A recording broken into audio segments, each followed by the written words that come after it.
A single dad stops to fix a millionaire CEO's car on a deserted mountain road in Colorado.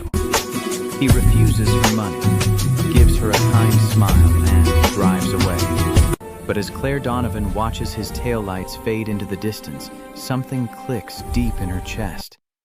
That voice, those eyes, the way he moved with quiet confidence, no wasted motion, just competence born from years of using his hands to solve problems. And suddenly she realizes he's not just some stranger. He's the first love she lost 15 years ago, the one she never stopped thinking about. And he doesn't even recognize her. The Mercedes E-Class had tried the ignition 4 times already.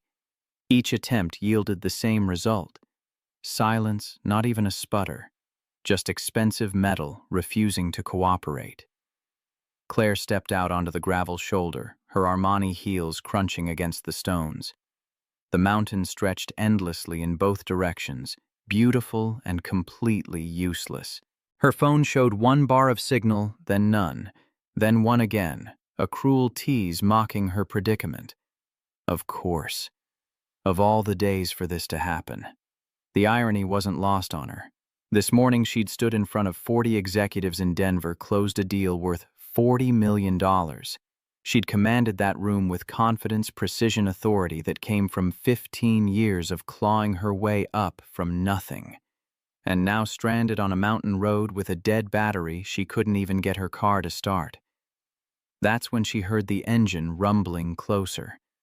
An old Ford F-250 paint faded from years of Colorado sun and hard work rolled to a stop behind her disabled vehicle. The door creaked open and a man stepped out, tall and broad-shouldered, wearing a work shirt with grease stains on the sleeves and jeans that had seen better days. His face was weathered but kind, with lines around his eyes that suggested he smiled often, even when life gave him reasons not to. He looked at her car, then at her, and tilted his head slightly in that universal gesture of mechanical assessment. Engine trouble. Claire felt a flutter of something she couldn't quite name. Relief, maybe. Or caution, born from too many years navigating boardrooms full of men who wanted something from her. It won't start. I don't know what's wrong with it. Mind if I take a look, huh? She hesitated for only a second, weighing risk against necessity. Please. He walked over with the easy confidence of someone who'd spent his life working with his hands, who understood machines in a way that couldn't be taught in any classroom. He popped the hood without asking permission, leaning in to inspect the engine with practiced efficiency. Claire stood back watching him work, and that's when it started, that strange, nagging feeling in the back of her mind, pulling at memories she'd tried to bury under years of ambition and achievement. Something about him felt familiar in a way that made her heart beat faster.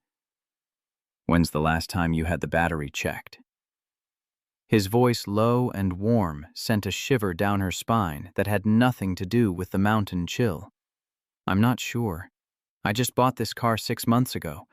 Could be a loose terminal. Let me see if I've got something in the truck. He walked back to his vehicle, rummaged through a toolbox in the bed, and returned with a wrench.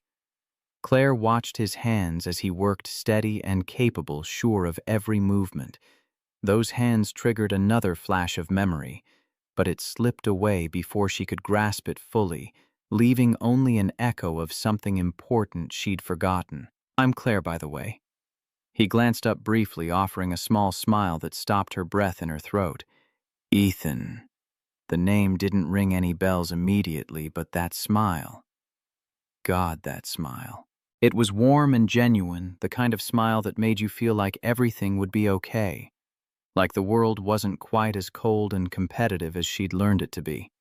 She'd seen that smile before. She was certain of it. You live around here, about 15 minutes down the road, run an auto shop in Ridgemont. He tightened something with the wrench, then straightened up, wiping his hands on his jeans in a gesture so familiar it made her chest ache. Try it now. Claire slid back into the driver's seat and turned the key. The engine roared to life, smooth and perfect, as if it had never failed her at all. Oh my God, thank you. Thank you so much. Ethan closed the hood and wiped his hands again this time on a rag he'd pulled from his back pocket. Just a loose battery terminal. Happens sometimes. Claire stepped out of the car, reaching for her purse with hands that trembled slightly, though she couldn't have explained why. Let me pay you. Seriously, how much do I owe you? Nothing. She blinked, certain she'd misheard. No, really. I insist. It took you 15 minutes, maybe. I don't charge neighbors for roadside help, but I'm not a neighbor. I'm from Denver. Then consider it Colorado hospitality. There was no arguing with him. Claire could see that in the set of his jaw, the quiet firmness in his eyes. This wasn't false modesty or some manipulative play to make her feel indebted. He genuinely didn't want payment for helping someone in need. The realization unsettled her in ways she couldn't articulate because in her world everyone wanted something. Everyone had an angle. Then at least take this. She pulled out one of her business cards, holding it out to him with fingers that weren't quite steady. If you ever need anything at all, please call me. Ethan took the card, glancing at it briefly. His eyebrows rose slightly when he read the title beneath her name. CEO. Donovan Enterprises. The way he said it carried no judgment, just mild surprise and perhaps a flicker of something else, something that vanished too quickly for her to identify. Well, I hope the rest of your drive goes smoother. Thank you again. Really? He nodded, gave her one more of those warm smiles that sent her pulse racing for reasons she refused to examine, and walked back to his truck. Claire stood there watching as he climbed in, started the engine, and pulled back onto the road. She watched his taillights fade into the distance, growing smaller and smaller until they disappeared around a curve. And that's when it hit her with the force of a physical blow. That smile, that kindness, the way he looked at her really looked at her like she was a person and not just a title or a bank account or a stepping stone to something bigger. She knew him. Her breath caught in her throat. Her mind raced backward, sifting through years of memories, searching desperately for where she'd seen that face before. And then, like a photograph developing in slow motion, it came into focus with devastating clarity. 15 years ago. Westfield University.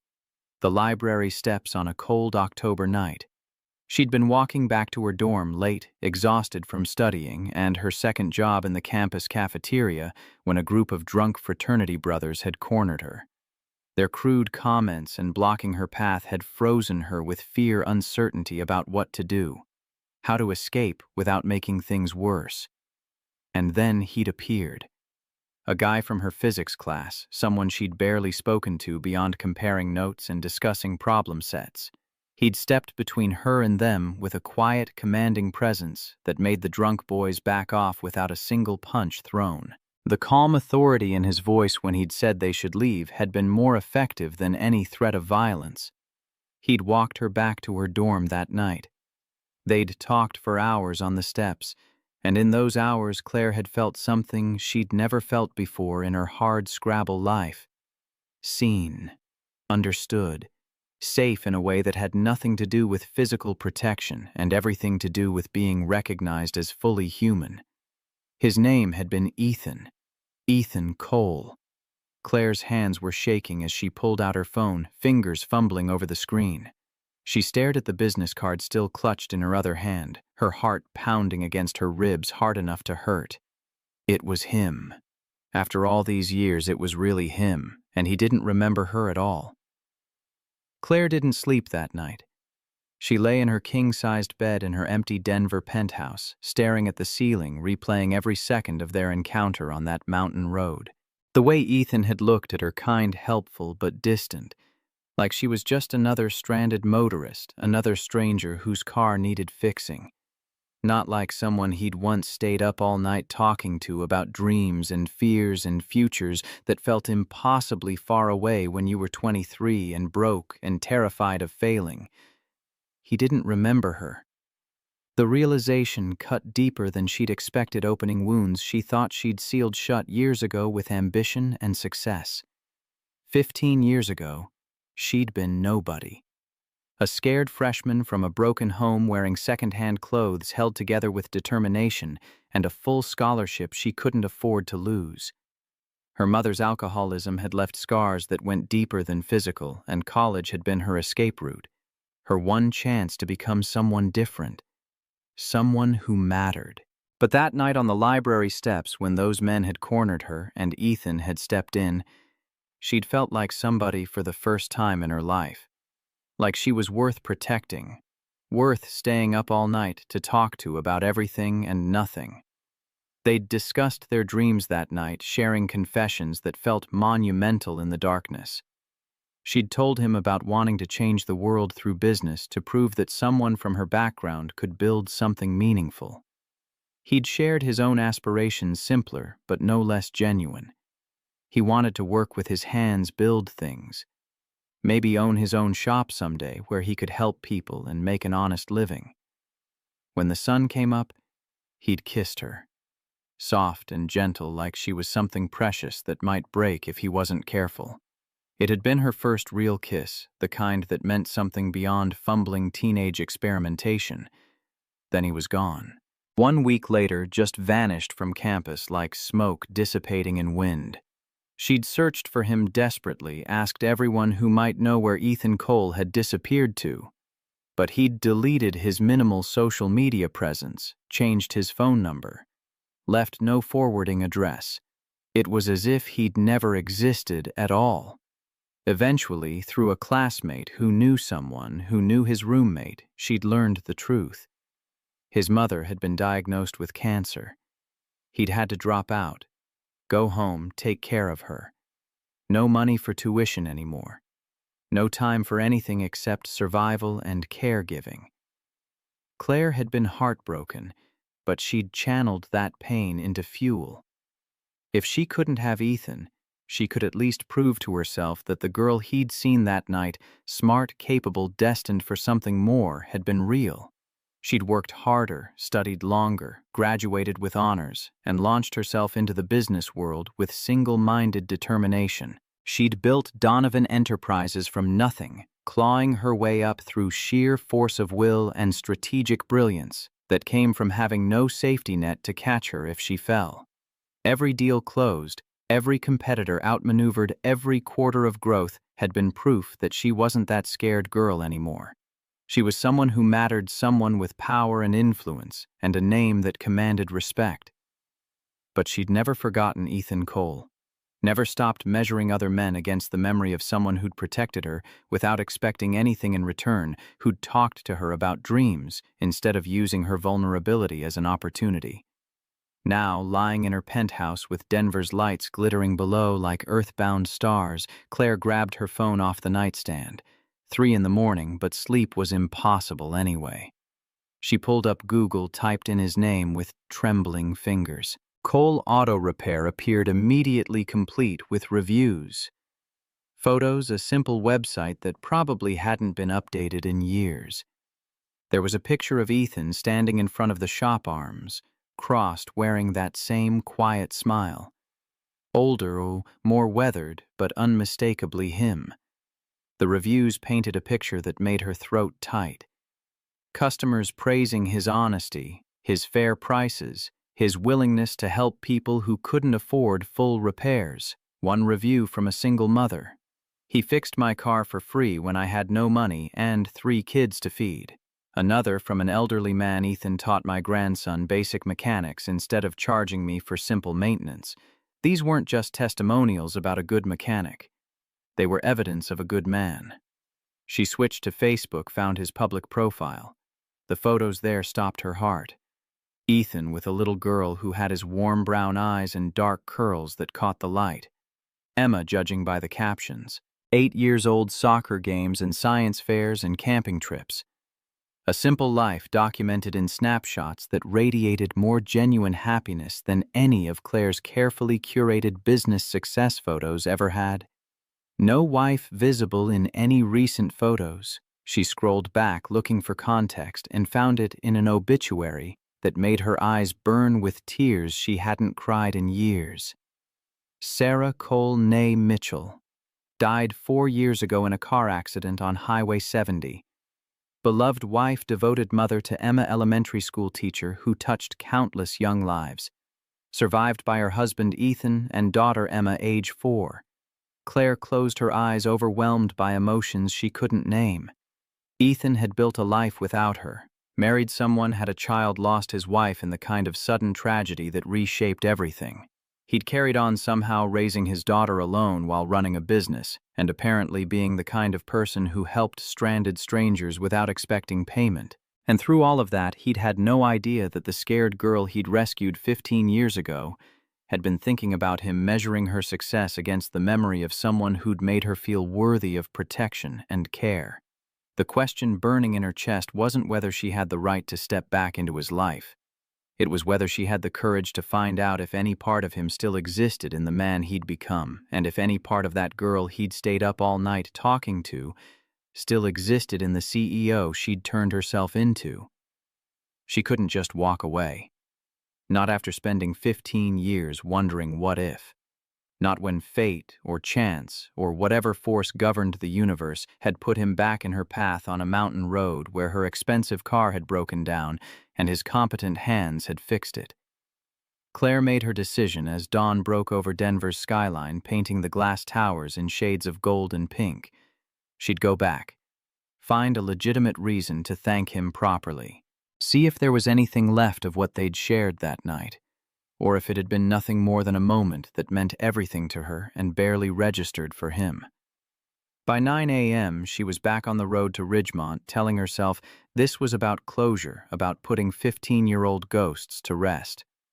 The lie was transparent even to her own mind, but she clung to it anyway as she drove toward the small mountain town where Ethan Cole had built his life. Cole Auto Repair was a modest building on Main Street, sandwiched between a hardware store that looked older than she was and a coffee shop with hand-painted signs advertising locally roasted beans. Claire parked across the street, suddenly uncertain. What was she doing here? What could she possibly say that wouldn't sound desperate or delusional? But before she could talk herself into leaving, Ethan looked up from under the hood of a Chevy truck, saw her car through the bay window, and waved. Recognition without memory, just a friendly gesture to someone he'd helped yesterday. There was no backing out now. The shop smelled like motor oil and metal, familiar scents that triggered more memories of that night when he'd explained physics concepts using car engines as examples, making theory concrete in a way their textbook never had. A woman at the front desk. 50s with kind eyes and graying hair pulled into a practical ponytail, smiled at her entrance. "Help you with something?" Claire opened her mouth, then closed it as Ethan emerged from the service bay, wiping his hands on a rag. His surprise was genuine, pleasant, but confused. "Claire, everything okay with the car?" The sound of her name in his voice, even without recognition attached to it, made her pulse quicken. "The car's perfect. I brought lunch to say thank you properly, if you have time." Something flickered across Ethan's face. Hesitation, maybe, or uncertainty about why a CEO would drive 90 minutes to bring lunch to a mechanic who'd tightened a battery terminal. He glanced back at the shop, then at her, weighing considerations she could only guess at. "Yeah, I can take a break." They ended up at the coffee shop next door, sitting at a small table by the window, where she could see his truck parked outside the shop. Claire had brought sandwiches from an upscale Denver deli, suddenly hyper-aware of how out of place the expensive packaging looked in this simple mountain town. Ethan unwrapped his without comment, but she caught the slight raise of his eyebrows. "You didn't have to do this. I wanted to. You saved me from missing the biggest meeting of my quarter." Ethan took a bite, chewed thoughtfully. Just tightening a bolt. Not exactly heroic. They ate in silence for a moment, Claire's mind racing through possible conversation starters that wouldn't immediately reveal her true purpose. But Ethan spoke first, his voice carrying a note of genuine curiosity mixed with something that might have been wariness. "Can I ask you something?" Claire's heart jumped. "Of course, yesterday when you gave me your card." "Claire Donovan, CEO. You're that Claire Donovan. I looked you up last night." The admission surprised her, sent a flutter of something hopeful through her chest even as his next words crushed it. You've done incredible things. Built an empire from nothing, apparently. Why are you really here? Claire set down her sandwich, hands trembling slightly. This was it. The moment where she could tell the truth or maintain the pretense that this was just gratitude. I told you. To thank you. People like you don't drive an hour each way to bring lunch to a small-town mechanic. So what is this really about?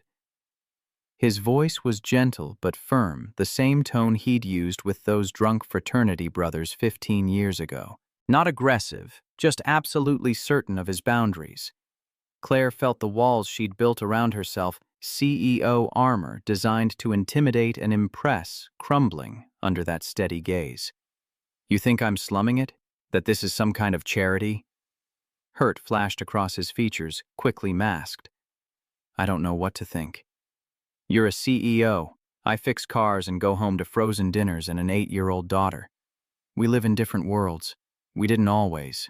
The words escaped before she could stop them, hanging in the air between them like a challenge. Ethan's expression shifted, confusion mixing with something that looked like concentration, as if he were trying to solve a puzzle with missing pieces. What do you mean? Claire took a breath, committing to the truth now that she'd started down this path. Westfield University. 15 years ago. We had physics together, Professor Morrison's class. Ethan's eyes widened slightly, his sandwich forgotten. I was only there for 3 semesters. Had to leave when my mom got sick. I don't. Do you remember? October 23rd. Outside the library, she watched him carefully, saw the moment his memory stirred, reaching back through 15 years of life and loss and raising a daughter alone. Recognition dawned slowly, then all at once his face transforming with shock. There was a girl. Some guys were hassling her after the library closed. I walked her home. That was me, Ethan. He stared at her, really stared this time, looking past the expensive clothes and professional hair and 15 years of transformation. Claire. That was you. She saw it happening in real time, his mind overlaying the scared college student with brown hair and glasses and 40 fewer pounds onto the polished CEO sitting across from him, the pieces clicking into place with almost audible force. Oh my God. I looked for you. After I had to leave school, I tried to find you, but I didn't have your number. Didn't know your last name. You were just Tori from physics class. Miller was my mother's last name. I changed it after graduation, wanted to leave that version of myself behind. Something broke open in Claire's chest at his confession, at learning he'd searched for her too, that their night together hadn't been as one-sided as she'd believed. I thought about you constantly. When you disappeared, I tried everything to track you down. But you were gone like you'd never existed. Ethan ran a hand through his hair, emotion thick in his throat when he spoke. My mom got diagnosed with stage 4 lung cancer the week after that night with you. Dad had died 2 years before. I was all she had. I couldn't afford school, and her treatment couldn't do anything except come home and work and try to keep her alive as long as possible. I'm so sorry. The inadequacy of those words hung between them, too small for the magnitude of what they'd both lost. Ethan shook his head, not dismissing her sympathy, but acknowledging its limitations. And now you're here. After all this time, you're actually here. Claire nodded, not trusting her voice. Ethan reached across the bench, his hand hovering near hers, not quite touching, but close enough that she could feel the warmth of his skin. I can't believe it's you. I can't believe I didn't recognize you yesterday. I look different. 40 pounds, different hair, contact lenses instead of glasses. 15 years of becoming someone else. No. He shook his head, his voice rough with something that sounded like regret. You look exactly the same where it counts. I just couldn't let myself believe that someone like you would remember someone like me. The words landed like a physical blow, revealing depths of insecurity she hadn't expected. Before Claire could respond, before she could tell him that he'd been the measuring stick for every man she'd met since the coffee shop door opened with a cheerful jingle, a yellow school bus was visible through the window, and a little girl with dark curls and Ethan's warm brown eyes bounded through the door, backpack covered in NASA patches bouncing against her small frame. Dad. Emma stopped short when she saw Claire sitting with her father, her expression shifting from excitement to something more guarded. The transformation was immediate and unmistakable. A child who'd learned to protect what mattered most. "Who's this?" Ethan's voice carried warmth, but also a note of something Claire couldn't quite identify. Caution, maybe, or the particular care of a single parent navigating his daughter's reaction to new people. "This is Claire, an old friend from college." Emma approached the table slowly, assessing Claire with the brutal honesty only children possess. Her gaze took in the expensive clothes, the manicured nails, the designer purse, cataloging differences between this stranger and the life she knew. "Hi." Claire smiled, trying to project warmth without pushing too hard. "Hi, Emma.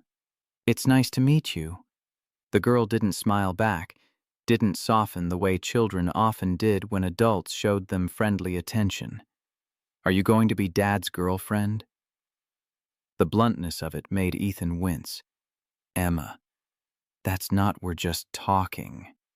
But Emma kept her eyes on Claire, waiting for an answer, with the patience of someone who'd learned that adults often lied to children about important things. "Your dad and I knew each other a long time ago. I'm just visiting." The answer satisfied nothing, but Emma seemed to accept it as the best she'd get. She turned to Ethan, her whole demeanor shifting back to the excited child who'd bounced through the door. "Can we go home? I'm hungry and I have homework about friction, and you promised to help." "Of course, sweetheart. Let me just—" He looked at Claire, apology written in every line of his face. "I should go. Emma needs—" "I understand." But Emma was already heading for the door, clearly expecting her father to follow immediately. Ethan stood, hesitated, then spoke in a voice low enough that only Claire could hear. "This is a lot. You showing up after 15 years. I need to think about what it means, what you want. I just wanted to see you again. To know if there's anything left of what we had that night. If the guy you remember still exists." The vulnerability in his question stripped away pretense. "Yes." Ethan looked out the window where Emma waited by his truck, arms crossed in a posture that mirrored his own defensive stance. "I'm not that college kid anymore, Claire. I'm a widower raising a daughter who lost her mother when she was 4. I fix cars to pay the bills, and I go home to microwave dinners because I never learned to cook anything else. That's my life. It's small and it's simple, and it's nothing like what you've built. Who says I built something better?" The words came out sharper than she'd intended, but they carried truth she'd been avoiding for years. Ethan studied her face, searching for something she hoped he'd find. "You should go back to Denver. Back to your empire and your meetings and your life that makes sense." But even as he said it, Claire caught the flicker in his eyes that suggested he didn't entirely mean it, that some part of him wanted her to argue, to insist, to fight for whatever fragile connections still existed between them.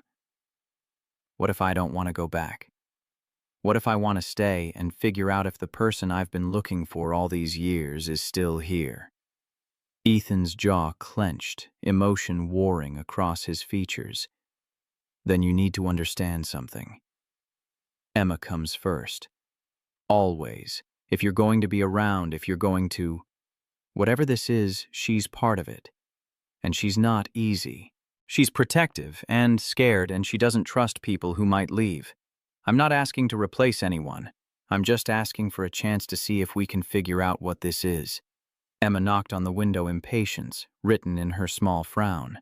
Ethan raised a hand to acknowledge her, then turned back to Claire with something that looked like surrender mixed with hope. "I don't know if this is a good idea, but I can't pretend I'm not curious about who you've become, about whether any part of what we had that night was real or just something we both needed in the moment. It was real for me. Still is. The confession hung between them, vulnerable and terrifying. Ethan nodded slowly, processing implications Claire herself hadn't fully thought through. Come to Emma's science fair. Friday night, 6 p.m. at Ridgemont Elementary.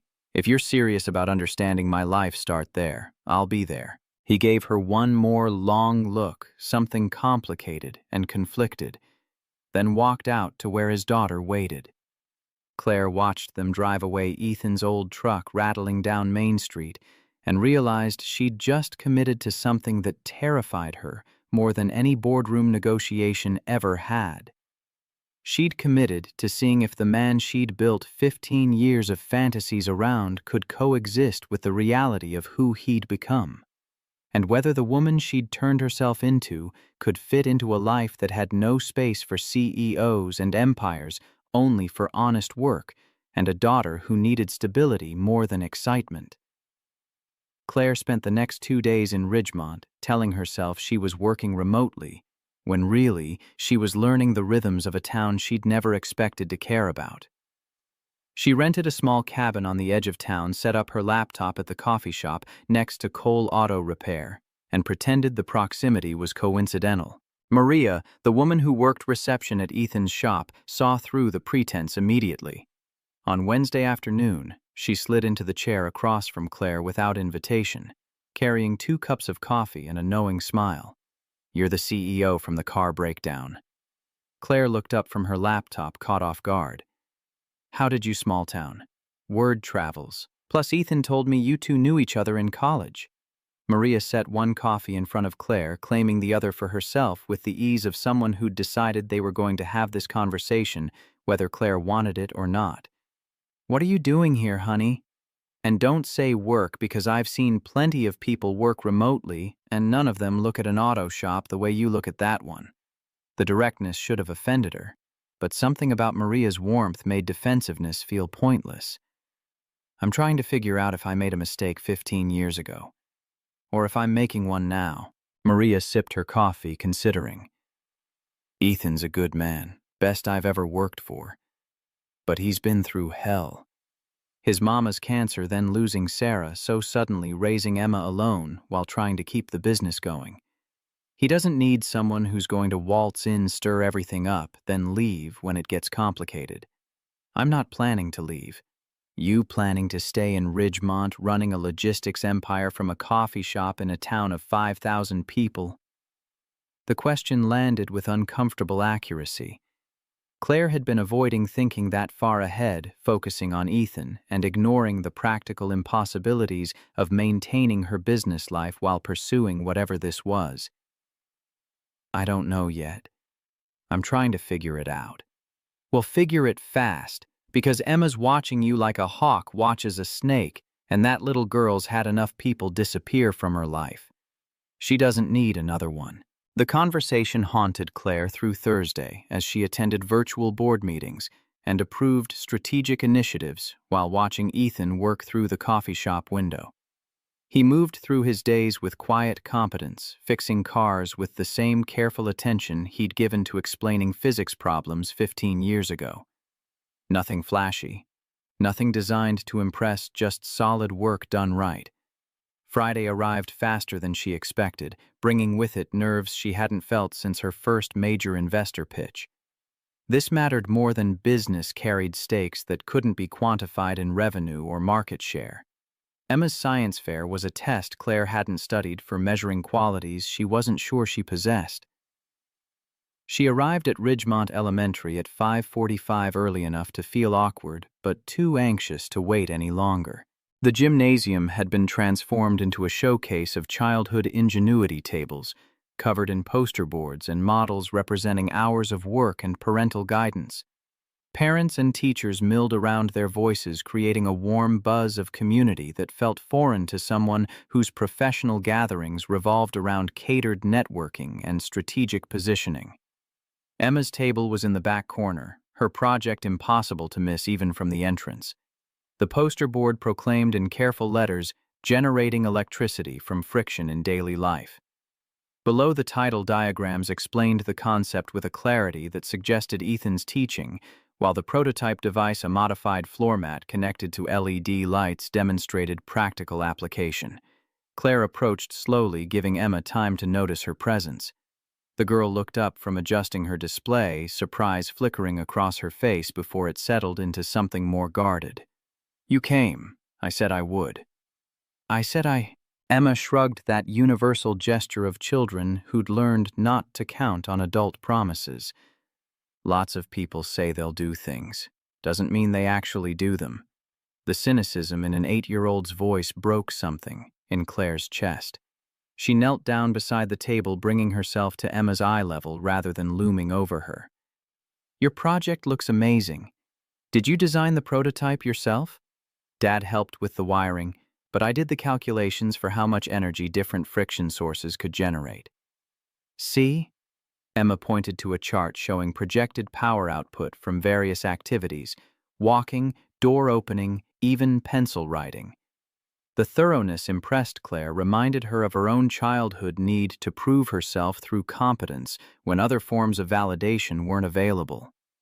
"This is really sophisticated work. You must have spent weeks on it." 5 weeks. "And I tested everything myself to make sure the math was right." Pride colored Emma's voice, the kind that came from knowing you'd done something well and wanting recognition for it. Before Claire could respond, the poster board support began tilting backward, the weight distribution thrown off by someone bumping the table behind them. Claire's hand shot out on instinct, catching the board before it could fall.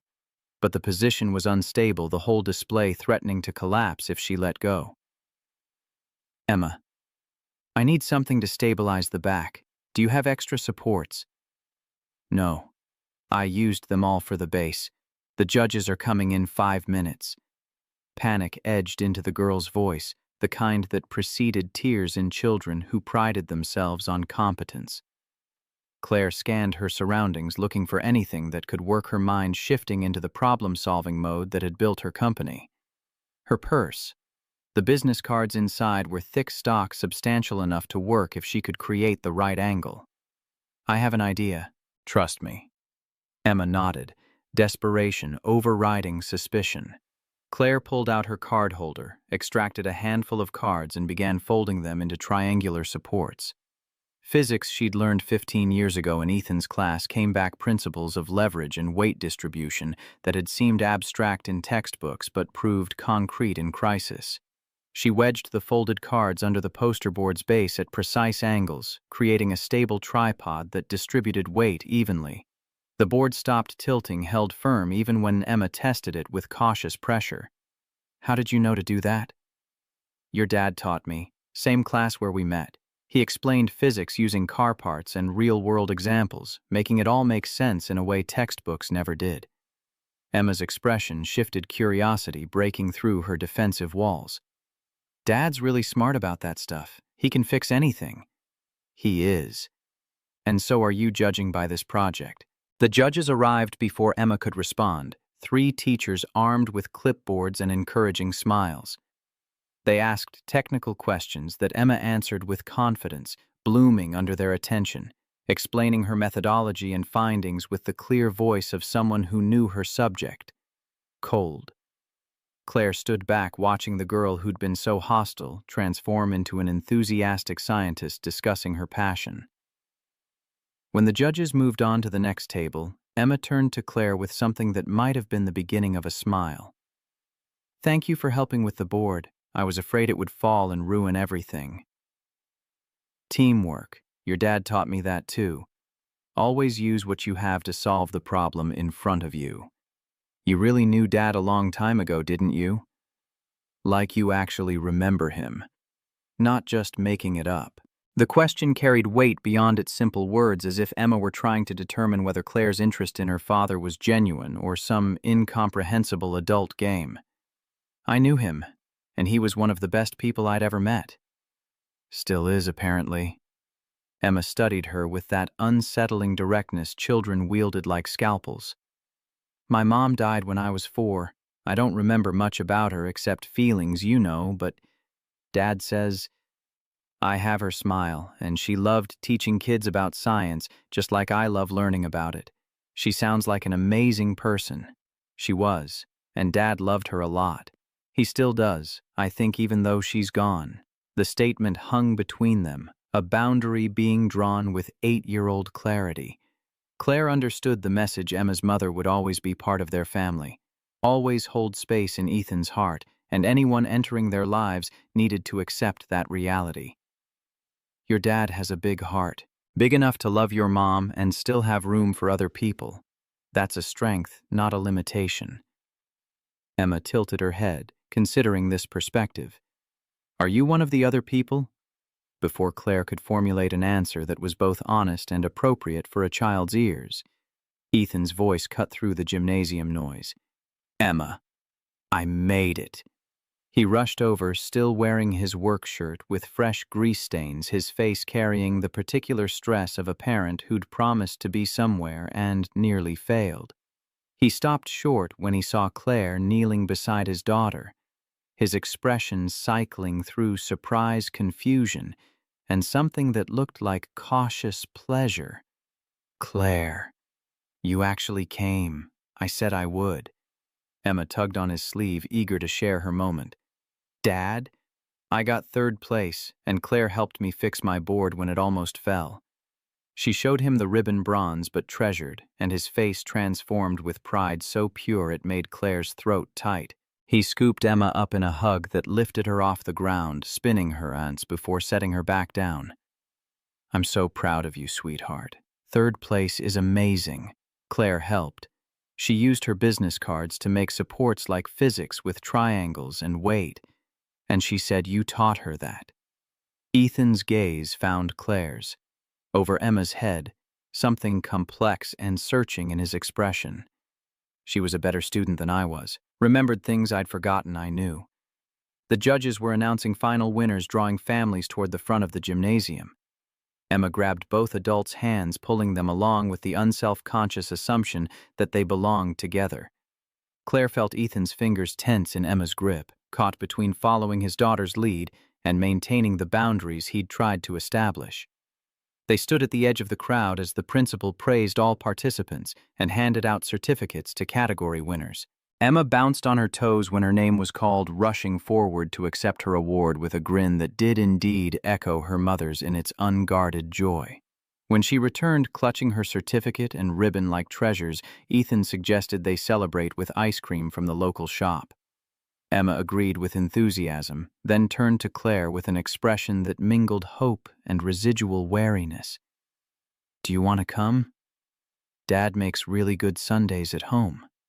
The invitation clearly surprised Ethan, but he didn't contradict his daughter.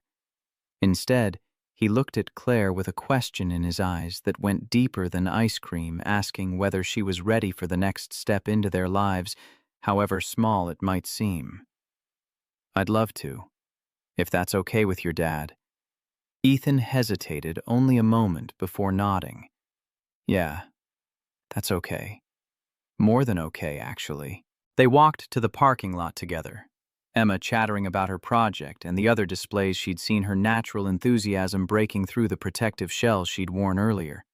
Ethan's truck was parked next to Claire's rental sedan, and Emma climbed into the back seat of her father's vehicle with the automatic movements of routine. Follow us.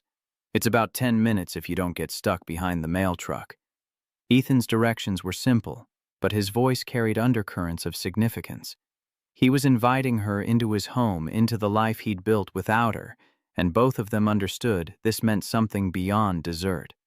The drive gave Claire time to process what she was doing, following a man she'd known for one night 15 years ago, to a house full of memories she hadn't been part of creating. By the time she pulled up behind Ethan's truck in the driveway of a modest ranch-style home, her hands were shaking on the steering wheel. The house was exactly what she'd expected, well-maintained but showing its age, with a small yard and a basketball hoop that had seen better days. Emma led the way inside with the confidence of someone on her home territory, dropping her backpack by the door and heading straight for the kitchen. Claire stepped through the entrance more carefully, taking in details that told stories without words. Photos on the wall chronicled Emma's growth from infant to present, many, including a beautiful woman with warm brown eyes who must have been Sarah. The furniture was comfortable but worn, chosen for durability over style. Everything spoke of a life built on modest means and strong foundations, priorities that had nothing to do with impressing visitors.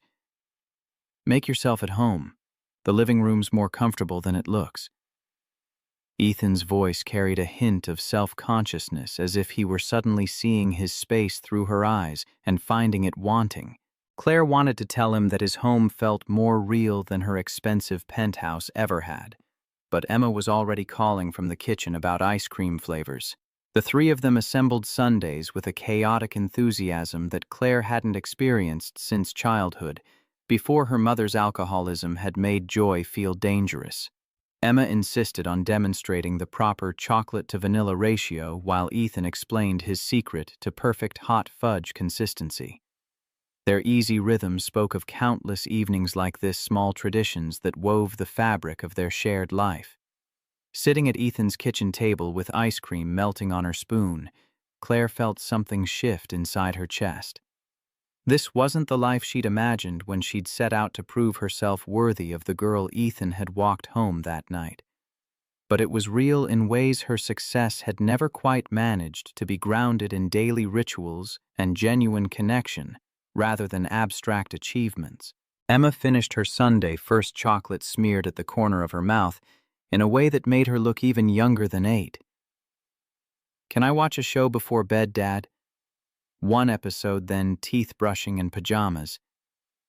She scampered off to the living room, leaving Ethan and Claire alone in the kitchen, with the comfortable silence of melting ice cream and unspoken questions.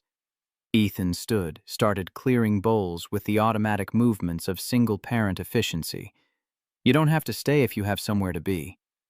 Work or meetings or whatever CEOs do on Friday nights. I don't have anywhere to be." That's kind of the problem. The admission surprised them both. Ethan paused in his dishwashing, looking at her with new attention. "What does that mean?" Claire stood, needing movement to voice thoughts she'd been avoiding. "It means I built this empire everyone's so impressed by, and it's empty. I go home to a penthouse where no one's waiting. I attend events where people want things from me but don't actually know me. I've succeeded by every metric I set for myself, and I'm lonelier than I was when I was that scared college kid eating ramen in her dorm." Ethan dried his hands on a dish towel, his expression careful. "So what? You think you can just step into our lives and fix that loneliness? Use us as some kind of antidote to your empty penthouse?" The edge in his voice made her wince, but she couldn't deny the accuracy of his words. "That's not... I didn't mean it like that." "Then how did you mean it?" "Claire, because from where I'm standing, you show up after 15 years, meet my daughter at her science fair, and suddenly you're having ice cream in my kitchen. I need to know what you want from this. From us. I want to see if the person I've been measuring everyone against for 15 years actually exists, or if I invented him to make sense of why I could never connect with anyone else." The raw honesty seemed to catch him off guard. He set down the dish towel, leaned against the counter with his arms crossed in a posture that was pure defense. "And if that person doesn't exist, if I'm just some mechanic with a kid and a mortgage and no grand dreams beyond making it through each day, then at least I'll know. At least I can stop wondering what if and move forward with my actual life instead of this half version where nothing feels quite real because I'm always comparing it to a memory." Ethan was quiet for a long moment, the only sound Emma's television show filtering in from the living room. When he finally spoke, his voice carried the weight of someone who'd learned caution through painful experience. "I'm scared, Claire. Scared that you'll figure out I'm not who you remember and disappear again. Scared that Emma will get attached and then lose another person she cares about. Scared that I'll start to believe this could work and then wake up alone again when you realize small-town life doesn't match your expectations. What if I'm scared too? What if I'm terrified that I've spent 15 years becoming someone who doesn't know how to be the kind of person who fits in a life like this? The vulnerability in her question seemed to crack something in Ethan's careful control. He crossed the small kitchen in 2 steps close enough that she could see the flecks of gold in his brown eyes, close enough to feel the warmth radiating from his work-worn frame. Then maybe we're both scared. Maybe that's where we start. 2 people who have no idea what they're doing but are willing to try anyway. Claire's breath caught as his hand came up to cup her cheek, the gesture achingly gentle, despite the calluses on his palm. For a moment, she thought he might kiss her bridge, the 15 years between that dawn on the library steps and this kitchen that smelled like chocolate and possibility. But Emma's voice called from the living room, breaking the moment before it could fully form. "Dad, my show's over. Is Claire still here?" Ethan stepped back, his hand falling away, leaving Claire's skin cold where his touch had warmed it. "Yes, sweetheart, she's still here." Emma appeared in the doorway, her eyes sharp with the perception of children who'd learned to read adult undercurrents. "Are you going to stay for a while? Or do you have to go back to Denver tonight?" The question held more weight than its simple words suggested, asking not just about tonight, but about Claire's intentions toward the fragile ecosystem of their family. "I'm staying in Ridgemont for a bit. I rented a cabin so I can work remotely." Emma nodded slowly, processing this information with visible calculation. "That's good. Because if you're going to be Dad's friend, you should probably stick around long enough to actually be a friend, not just visiting." Out of the mouths of babes came wisdom that cut straight through pretense. Ethan looked at his daughter with something between pride and concern, recognizing her attempt to protect them both while also opening the door to possibility. Claire's right, though. She should probably head home now. It's getting late, and we all have big days tomorrow. The dismissal was gentle but firm, establishing boundaries, even as he'd just admitted to being willing to try. Claire understood the necessity, recognized that whatever this was between them needed to develop at a pace Emma could handle, not race forward on the momentum of 15-year-old memories. She said her goodbyes, thanked Emma for letting her share the celebration, and walked to her car with the feeling that she'd just passed some crucial test without quite understanding all the questions. Ethan walked her out, hands shoved in his pockets against the evening chill. "Thank you for coming tonight. It meant a lot to Emma, even if she's trying hard not to show it. She's protecting you both. I understand that. Do you? Because sometimes I wonder if people who've built what you've built can really understand what it's like to live small, to have your whole world fit in a 3-bedroom house and a daughter's smile." The words stung because they carried truth she'd been avoiding. Claire turned to face him fully, needing him to see the honesty in her eyes. "I don't understand your life, Ethan. I don't know what it's like to raise a child alone or run a business where you actually know every customer's name. But I want to learn. I want to understand. That has to count for something." Ethan studied her in the deepening twilight, his expression unreadable. "It counts. I'm just not sure if it's enough. But I guess we'll find out." He stepped back, creating distance that felt necessary and painful in equal measure. Claire got in her car, started the engine, and drove away, watching him in her rearview mirror until the darkness swallowed his figure.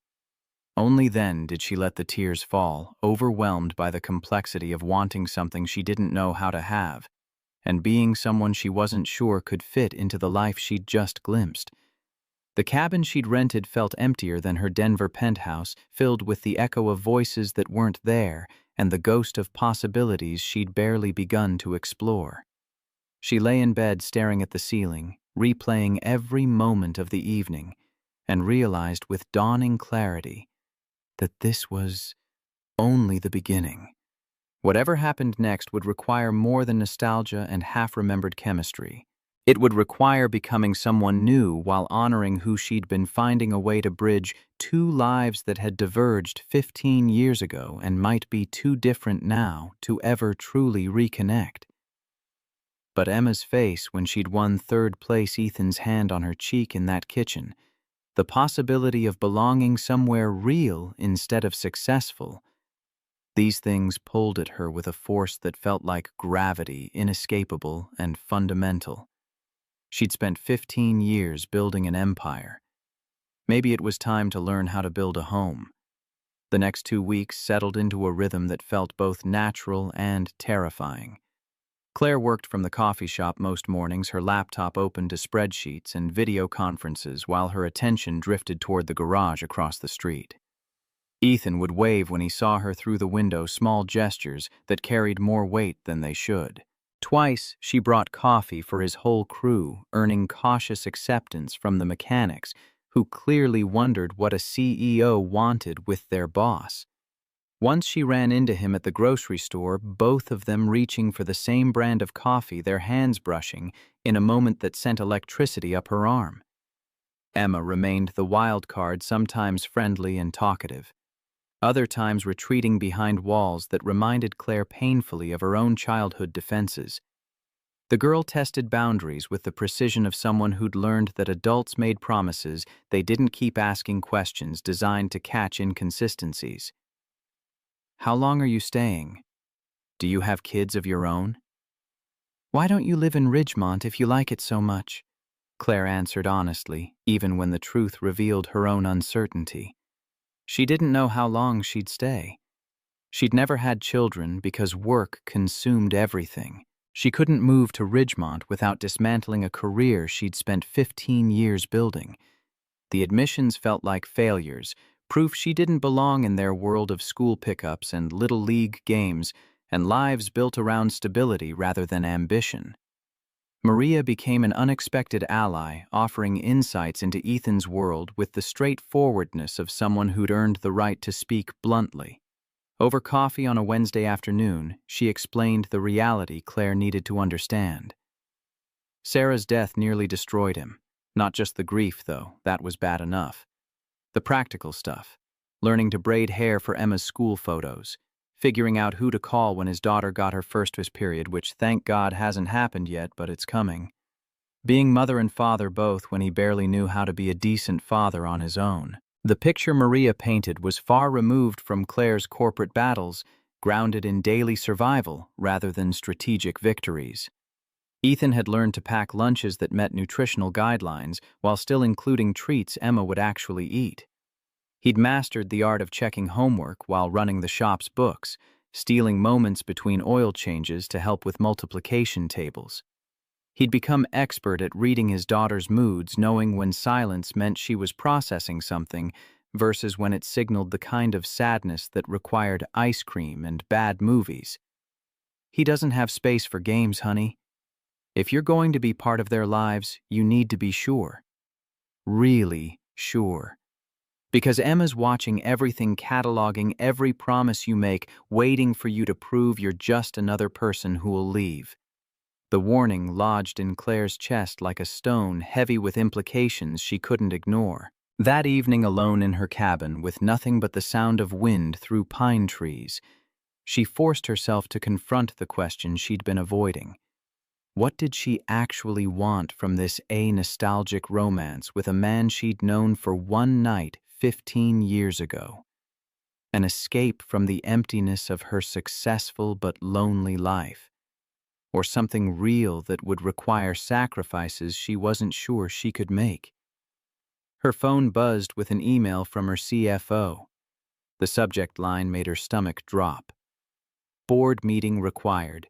Southwestern Freight situation." She opened it with dread already pooling in her gut. Southwestern Freight, their largest client accounting for 30% of revenue, was threatening to terminate their contract unless Claire returned to Denver full-time. They wanted face-to-face meetings, immediate responses, the kind of hands-on management she'd been providing remotely, but apparently not to their satisfaction. The email continued with clinical precision, laying out consequences. Losing Southwestern would mean layoffs, potentially dozens of people who depended on their jobs. It would mean admitting to her board that remote work wasn't sustainable for a CEO, that her Denver presence was non-negotiable. It would mean choosing between the company she'd built and the tentative possibility growing in Ridgemont. Claire stared at the screen until the words blurred her carefully constructed fantasy, colliding with economic reality. She'd been playing house, pretending she could maintain her empire while exploring a relationship that existed more in memory than present fact. The illusion shattered with the force of a 30% revenue loss. Thursday morning found her driving to the garage before she'd fully processed what she needed to say. Ethan was under a Dodge Ram, only his legs visible, the sound of tools against metal echoing in the bay. She waited until he rolled out on the creeper grease smeared across his forearm and a question in his eyes when he saw her expression. "We need to talk." He stood wiping his hands on a rag that had seen better days, his posture shifting into something defensive. "That's never good." They walked to the small office behind the service bays, a cramped space with a desk buried under invoices and a calendar featuring classic cars. Ethan leaned against the desk, arms crossed, waiting with the patience of someone who'd learned to let other people explain their exits. "I got an email last night. My biggest client is threatening to leave unless I'm in Denver full-time. 30% of my revenue gone if I don't go back. So go back." The flatness in his voice hit harder than anger would have. He wasn't even going to fight for her, already accepting her departure as inevitable. "That's it. Just go back." "What do you want me to say, Claire? That you should sacrifice your company for someone you've known for 2 weeks in the present tense? That would be insane. But what about feelings? About a night 15 years ago that we've both built into something bigger than it probably was? That's not enough to base a life on." His words landed like blows, each one cracking the foundation she'd been building in her imagination. She wanted him to argue, to tell her the past 2 weeks meant something, to give her a reason to choose Ridgemont over Denver. Instead, he was doing the opposite, pushing her away with what sounded like cold pragmatism, but might have been self-protection. "You're saying this doesn't mean anything to you. I'm saying you have responsibilities. A company you built. People who depend on you. You can't throw that away for something that might not even work." Claire's anger flared hot and defensive. "That's convenient. You get to be the noble one telling me to leave so you don't have to risk getting hurt." Ethan's jaw clenched, emotion finally breaking through his careful neutrality. "You're damn right I don't want to get hurt. And I definitely don't want Emma hurt. She's already asking when you're leaving, Claire. 8 years old, and she knows better than to believe adults who say they're staying. Maybe because you've already decided I'm leaving.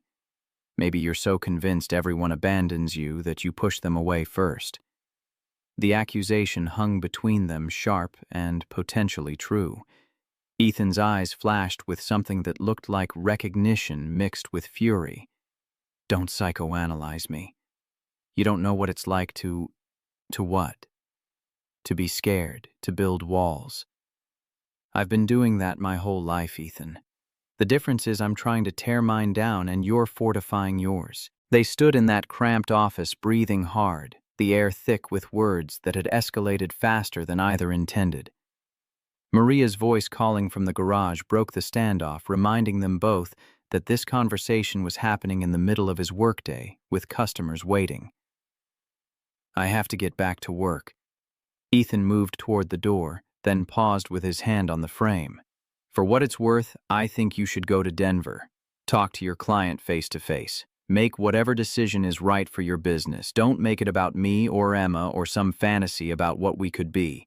And if I want your opinion on what we could be, we barely know each other. Claire, 2 weeks and some memories from 15 years ago doesn't make a relationship. It makes a nice story, but stories don't pay mortgages or raise kids or survive real life." He left before she could respond, the dismissal clear in the set of his shoulders as he returned to the customer whose transmission needed rebuilding. Claire stood alone in the office, surrounded by the mundane details of his daily existence, feeling like she'd been slapped awake from a dream she'd been nurturing since that moment on the mountain road. The drive to Denver that afternoon felt like retreat, her rental car eating up miles while her mind replayed their argument. Ethan's words had been harsh, but not entirely wrong. She had been building fantasies on a foundation of nostalgia, imagining she could somehow merge her CEO life with small-town domesticity without sacrificing either. The client crisis forced her to acknowledge what she'd been avoiding. Real choices had real costs. Her meeting with Southwestern Freight's executives was scheduled for Friday morning, which gave her Thursday evening to prepare arguments and Friday night to stare at her penthouse ceiling, feeling the emptiness Ethan had accurately identified. The space that had once represented success now felt like a monument to what she'd traded for achievement. No photos on the walls except generic art, no sounds except traffic from the street below. No one waiting to hear about her day or share the small victories that made life meaningful. The meeting itself went better than expected. Southwestern's CEO wasn't actually threatening to leave, he was testing whether Claire valued the account enough to prioritize it. When she laid out her plan for increased face time without abandoning remote work entirely, he accepted with the satisfaction of someone who'd gotten the attention he wanted. The crisis dissolved as quickly as it had appeared, leaving Claire with the hollow victory of keeping business she'd never really been in danger of losing. She drove back to Ridgemont Saturday morning with the distinct feeling that she'd failed a test she hadn't known she was taking. Ethan's prediction had come true. At the first sign of professional pressure, she'd run back to Denver, proving his point about where her real priorities lay. The fact that the crisis had been somewhat manufactured didn't change the truth it revealed. The garage was closed when she arrived Saturday afternoon, quiet on Main Street. She sat in her car debating whether to go to Ethan's house uninvited or wait until Monday to face whatever consequences their fight had created. The decision was taken from her hands when Emma appeared on the sidewalk riding a bicycle with training wheels that looked slightly too small for her. The girl spotted Claire's car and pedaled over with determination that allowed no escape. "You're back." "I'm back." Emma circled the car once assessing, then stopped with her sneakers planted firmly on the pavement. "Dad said you had to go to Denver for work. He said you might not come back." The casual delivery of those words hit harder than Ethan's anger had. This was what he'd been protecting against his daughter's matter-of-fact acceptance that adults disappeared. "I had a meeting, but I came back. This time. But you'll have more meetings, and someday you won't come back and Dad will be sad, and I'll have to make him feel better like I did when Mom died." The weight of expectation in an 8-year-old's voice broke something in Claire's chest. Emma wasn't being cruel or manipulative. She was simply stating what experience had taught her people left, and the ones who remained had to pick up the pieces. "I don't want to make your dad sad. Or you. Then don't. Just stay in Denver and let us go back to normal." Before Claire could respond, Ethan's truck pulled into the parking lot, apparently returning from errands. He saw Claire's car, saw Emma beside it, and his expression cycled through surprise, wariness, and resignation as he parked and climbed out. "Emma, why don't you ride over to the park? I'll meet you there in a few minutes." "But Dad, now please." The firmness in his tone sent Emma pedaling away with a backward glance that promised she'd demand details later. Ethan approached Claire's car with his hands shoved in his pockets, the defensive gesture she'd come to recognize. "You didn't have to come back. I wanted to. How'd the meeting go?" "Fine." They were bluffing, mostly just wanted attention. "I restructured some things so I can be in Denver 2 days a week instead of full remote." "So you're staying in Ridgemont. I'm trying. If you'll let me." Ethan looked down at the pavement, his jaw working like he was chewing words he didn't want to say. "Claire, I can't do this." The back and forth, the uncertainty. "Emma asked me this morning if you were her friend or just visiting, and I didn't know how to answer, because I don't know. I don't know what this is or what you want it to be. I want a chance to see if what we had 15 years ago can grow into something real now, to be part of your life and Emma's, if you'll let me. And when the next crisis hits, when your board demands something or a client threatens to leave or you wake up one day and realize small-town life isn't the escape you thought it would be." His voice carried the kind of exhaustion that came from being disappointed too many times. "Then we'll deal with it together. Like partners. Like people who care about each other. We barely know each other. You keep saying that like it's not true, but it is. 2 weeks, Claire. We've spent 2 weeks together in 15 years. That's not a foundation for anything except hurt when it falls apart." The certainty in his voice suggested he'd already written the ending, already decided failure was inevitable. Claire felt her own frustration rising, fed by 3 days of doubt, and his stubborn refusal to see possibility. So, what you're just going to hide? Keep everyone at arm's length because Sarah died and you're scared of losing someone again. The words were out before she could stop them, harsh and potentially unforgivable. Ethan's face went white, then red, his hands curling into fists at his sides. You don't get to talk about Sarah.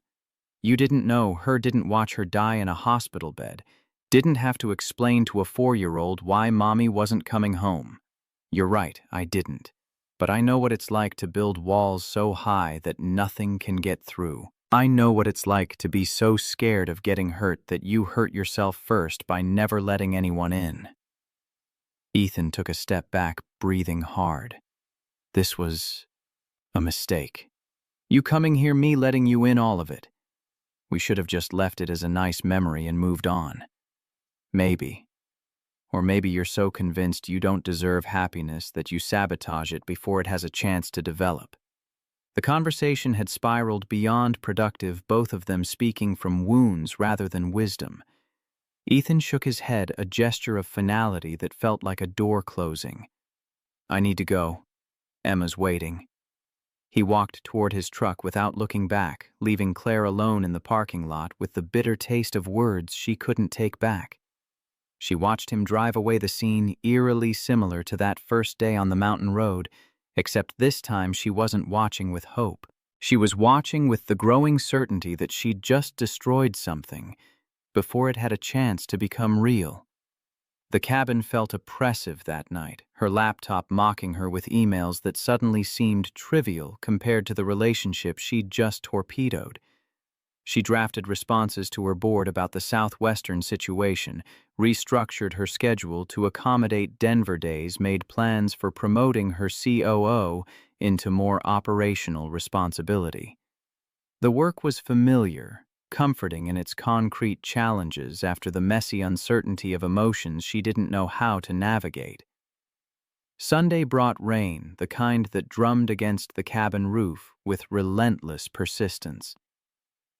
Claire worked through conference calls and strategic planning, burying herself in the empire she'd built as refuge from the wreckage she'd created.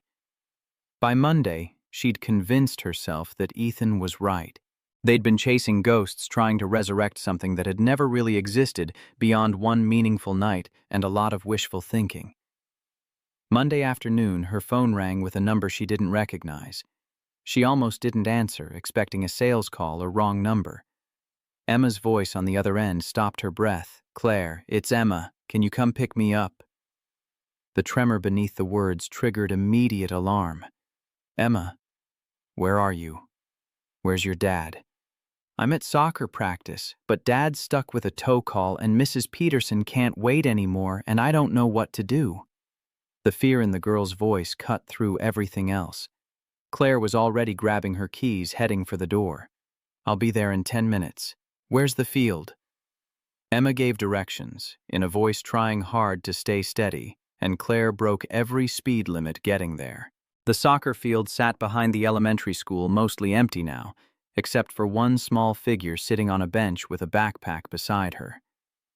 Mrs. Peterson's minivan was pulling away as Claire arrived, the woman waving apologetically through her window. Emma stood as Claire approached, her face a mixture of relief and residual fear. Without thinking, Claire knelt and pulled the girl into a hug, feeling small arms wrap around her neck with surprising strength. I called Dad first, but he didn't answer, and then I tried the shop, but Maria said he was on a tow call, and I remembered your number from when you gave Dad your card. You did exactly right. I'm here now. They drove to Emma's house in silence, the girl directing Claire through turns she didn't need explained. When they pulled into the driveway, Emma finally spoke again. Are you and Dad fighting? He's been sad since Saturday. The direct question deserved an honest answer. We had a disagreement about whether I should stay or go back to Denver. Do you want to stay? Yes, but I don't think your dad wants me to. Emma unbuckled her seatbelt. her expression serious beyond her years. "Dad wants you to stay. He's just scared you'll leave like everyone else. Like his mom and like my mom and like everyone who matters." The insight from an 8-year-old carried more wisdom than Claire had managed in days of overthinking. Before she could respond, Ethan's truck pulled into the driveway, his face cycling through confusion and concern when he saw Claire's car. Emma jumped out, running to her father with explanations tumbling over each other about practice and Mrs. Peterson and calling Claire. Ethan listened, his eyes finding Claire's over his daughter's head with an expression she couldn't read. "Thank you for picking her up. I had a breakdown on Highway 70, took longer than expected. It's fine, I'm glad she called." Emma tugged on Ethan's sleeve with the impatience of someone with important information. "Dad, can Claire stay for dinner?" "Please. She saved me from being stuck at school." Ethan hesitated, clearly torn between gratitude and whatever boundaries he'd tried to establish Saturday. "I'm sure Claire has things I don't. I'd like to stay if that's okay." The permission came out more vulnerable than she'd intended, revealing how much she wanted this olive branch. Ethan studied her face, searching for something, then nodded slowly. "Okay. But I'm warning you, I'm making spaghetti and my cooking is nothing fancy. I don't need fancy." Dinner was awkward at first, conversation stilted around the elephant. Neither adult wanted to address in front of Emma, but the girl filled silences with chatter about soccer practice and a book report due Thursday, her presence forcing them into a simulacrum of normalcy that gradually felt less forced. Claire helped with dishes while Emma started homework at the kitchen table and in the mundane domesticity of soap and warm water. Some of the tension from Saturday began to dissolve. After Emma went to brush her teeth, Ethan finally addressed what had been hanging between them. "I'm sorry for what I said Saturday. About it being a mistake. I'm sorry, too, for bringing up Sarah like that. It was cruel, and I had no right." They stood in his small kitchen, the space between them feeling both vast and negligible. "The thing is, you weren't entirely wrong. I am scared. Terrified, actually. Because I'm falling for you and I don't know what to do with that." The confession stopped. Her heart restarted it with a rhythm that felt dangerously like hope. "I'm falling for you too. Have been since that first day on the mountain road, maybe before, maybe for 15 years. But I don't know how to do this. How to be the person who fits in your life. Maybe neither of us knows. Maybe that's where we start. Two people who are scared but willing to try anyway." Emma's voice called from upstairs, asking for help with a tangle in her hair. Ethan looked toward the stairs, then back at Claire. "Stay. After I get her to bed, we should talk. Really talk about what this could look like if we're both brave enough." Claire nodded, not trusting her voice. She waited while he went upstairs, listening to the sounds of bedtime routines filtering down water, running Emma's protests about brushing thoroughly, Ethan's patient reminders. The ordinary soundtrack of family life that she'd never been part of, but desperately wanted to learn. When he came back down, they moved to the porch where this conversation had started 2 weeks ago. The rain had stopped, leaving the air clean and cool, stars visible between breaking clouds. "I spoke with my board Friday. I'm restructuring so I can work mostly remote Denver 2 days a week. It'll mean stepping back from some operational control, promoting my COO to handle day-to-day while I focus on strategy." "That's a big change." "It is. And I'm terrified I'll resent it someday. Resent you for being the reason I made it." Ethan flinched but didn't look away. "That's fair. That's the fear I've had this whole time. But here's the thing. I've spent 15 years building an empire that left me empty. I've achieved everything I set out to prove, and it hasn't made me happy. Maybe it's time to try building something else. Something smaller, but more real. And if it doesn't work, if we try this and it falls apart, then at least we tried. At least we didn't spend another 15 years wondering what if." Ethan reached for her hand, his calloused fingers threading through hers with a gentleness that made her throat tight. "I can't promise this will be easy." Emma's got issues from losing her mom that therapy's helping with, but that doesn't make them go away. The shop doesn't make much money. Our life is small and sometimes boring and nothing like what you're used to. Maybe I don't want what I'm used to anymore. Maybe I want small and boring with people who matter. His thumb traced circles on the back of her hand, the repetitive motion soothing. I need to know you're serious, that you're not going to wake up in 6 months and realize you made a terrible mistake giving up your CEO life for a mechanic in nowhere, Colorado. Then let me prove it. Give me time to show you I'm not going anywhere. How much time, however long it takes. I've waited 15 years already. I can be patient now that I've found you again. He pulled her closer, his free hand coming up to cup her face the way he had in the kitchen that first night. This time there was no Emma to interrupt, no reasons to hold back except the ones they created themselves. When he kissed her, it carried all the weight of 15 years and 2 weeks, and the terrifying possibility of a future neither could predict, but both wanted to try for. They broke apart when breathing became necessary, foreheads resting together in the darkness. This is insane. We barely know each other. Then we'll learn. Day by day, moment by moment, we'll figure each other out. What if Emma doesn't accept this? She's been through enough. She called me today when she needed help. She's already accepting it more than you realize. Ethan pulled back enough to see her face in the dim porch light. Okay, we try this. Slow because of Emma, but we try. Slow works for me. They sat on that porch until midnight talking about logistics and fears and hopes, with the honesty of people who'd already hurt each other and survived it. Claire would keep her cabin for now, maintaining some independence while they figured out what this relationship looked like. Ethan would work on trusting that she wouldn't disappear at the first sign of difficulty. Emma would be included in decisions that affected her, because she'd lost enough without also losing agency in her own life. When Claire finally drove back to her cabin, the future still terrified her. But for the first time in 15 years, the fear came packaged with hope instead of emptiness. She'd made the leap. Now she just had to pray she'd land somewhere soft instead of shattering on impact. The next 3 months unfolded with a rhythm that felt simultaneously natural and impossible. Claire restructured Donovan Enterprises around her absence, promoting Jessica Chen to CEO, while she shifted into the executive chair role. The board accepted the change with surprising grace, perhaps recognizing that a partially present founder was better than one who'd burned out completely. She spent Mondays and Tuesdays in Denver, the rest of the week in Ridgemont, and the transition carved her life into distinct halves that didn't quite fit together yet. Emma tested boundaries with scientific precision, asking questions designed to expose inconsistencies. If Claire said she'd be at soccer practice Thursday, Emma watched to see if she actually showed. If she promised to help with a science project, Emma waited to see if work would suddenly take priority. Each kept promise earned a fraction more trust, but the girl never fully relaxed, never stopped cataloging exits and preparing for eventual abandonment.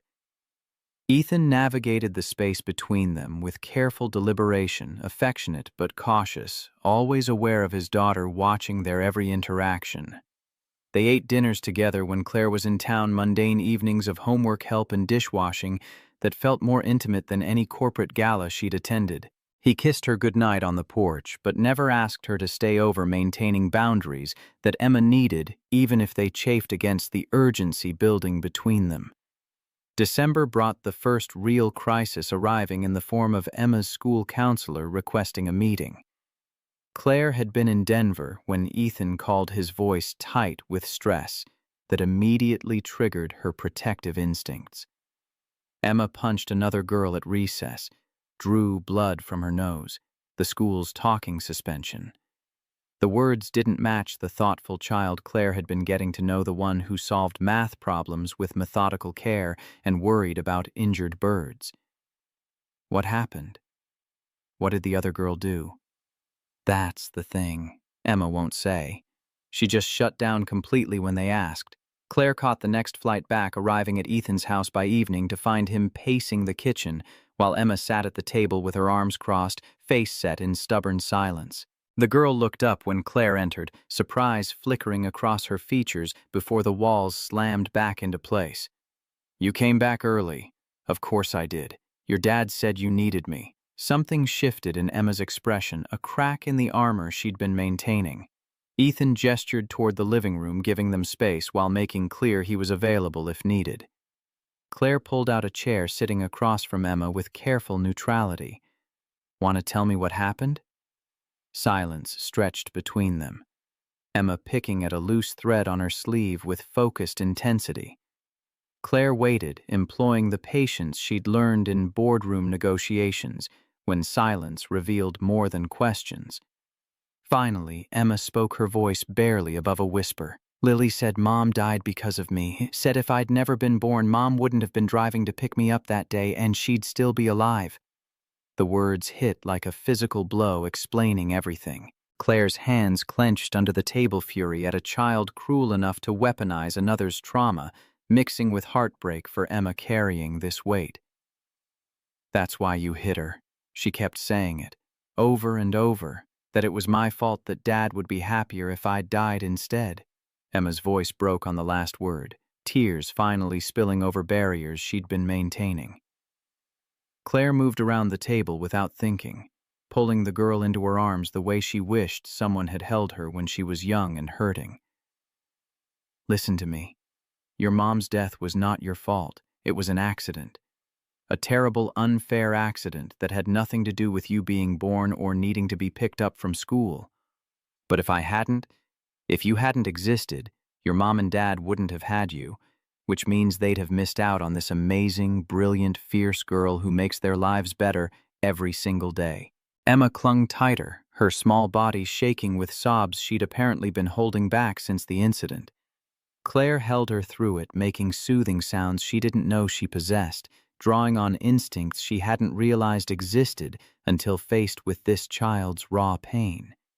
Ethan appeared in the doorway, his face crumpling, when he saw his daughter finally breaking down. He crossed to them in 2 strides, wrapping both of them in his arms so they became a unit of shared grief and comfort. They stayed like that until Emma's sobs subsided into hiccups until she pulled back with red eyes and a runny nose. I'm sorry I hit her.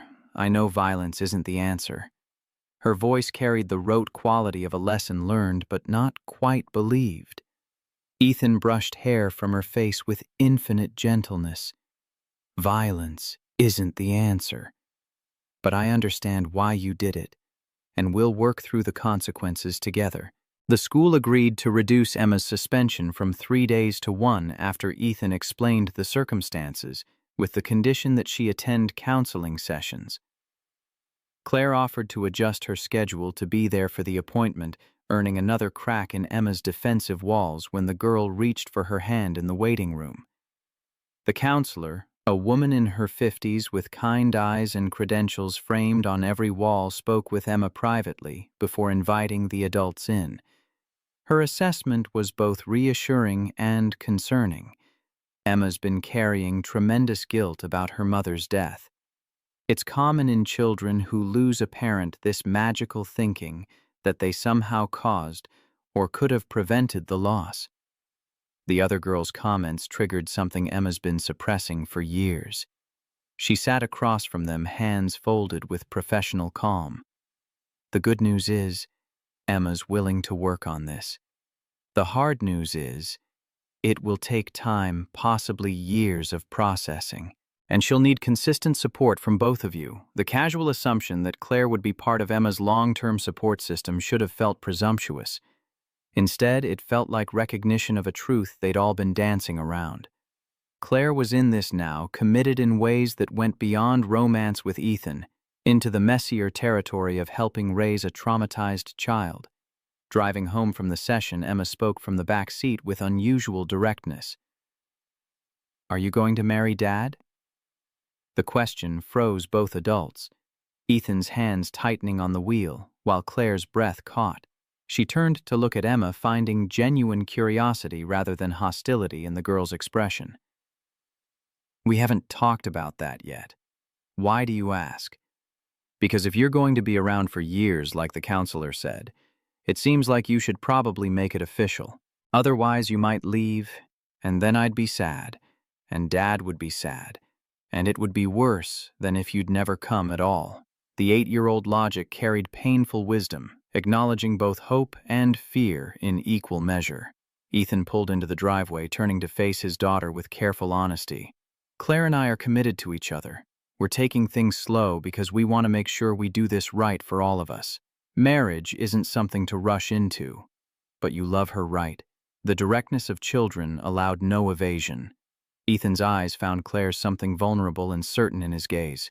Yes, I love her, and you love Dad, and me. Emma's addition of herself to the equation revealed the real question underneath. Claire unbuckled her seatbelt, turning fully to meet the girl's eyes. I love you both. More than I knew I could love anyone. Then you should get married. That's what people do when they love each other and want to stay together forever. The simplicity of it cut through all the complications they'd been navigating. Emma climbed out of the car and headed inside, apparently satisfied now that she'd stated her position. Ethan and Claire remained in the vehicle, the heater running, while Colorado winter darkness fell around them. Well, that was subtle. His attempt at humor fell flat against the weight of what had just happened. Claire reached for his hand, threading their fingers together. She's not wrong, though. If we're doing this, really doing this, maybe we should stop hedging our bets. You want to get married? After 3 months, I want a commitment that matches what I'm feeling. I want Emma to stop waiting for me to leave. I want to build a life with you instead of maintaining this weird limbo where I'm half in Denver and half here.